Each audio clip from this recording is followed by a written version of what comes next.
Hi, my name is Kevin Beneduce, and I'm a senior at Penn State.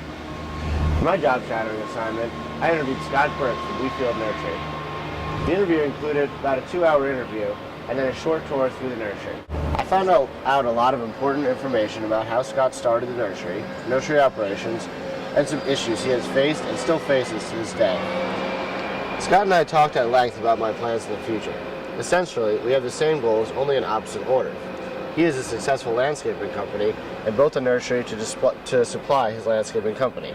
I, on the other hand, have a nursery and want to start a landscaping company in order to better serve my customers. I asked Scott many questions about how he comes up with the prices for installing his shrubs and trees. Many landscaping companies at home will charge a flat percentage rate based on the price and plant material.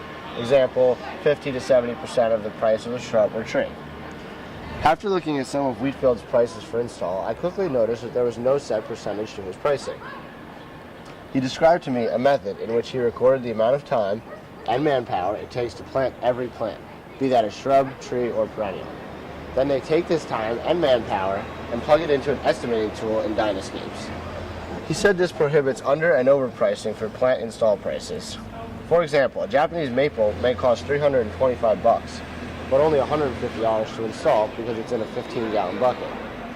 He said that you have to be very careful when timing out perennial plantings, because if they are off by 30 seconds or so and you plant 100 perennials, it can drastically skew the price.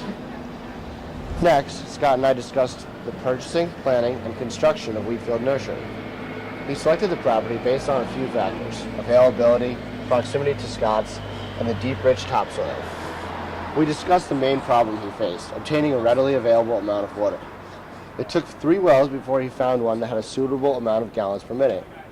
As a backup plan, he dug out a huge pond that could supply his whole nursery for up to a week, in case his main well fails.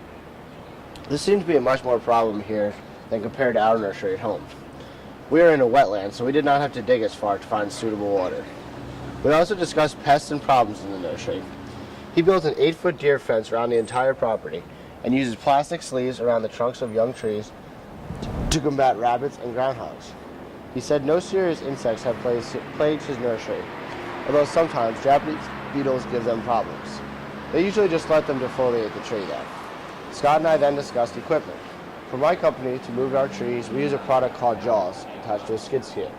His guys use forks attached to a skid steer, and he said that he was contemplating buying hydraulic forks that can be adjusted in or out from the cab, which would eliminate one extra man. Scott and I briefly discussed employees and employee conduct. He stressed the importance of making your employees well aware of what is expected of them. He discussed his hiring techniques and what he looks for in potential employees. All in all, I learned a great deal from Scott. Some of the most insightful information was definitely that regarding to how he prices out each shrub and tree. It was also interesting to hear the story of how and why he started Wheatfield Nursery. Thank you for taking the time to view my video. Have a good day.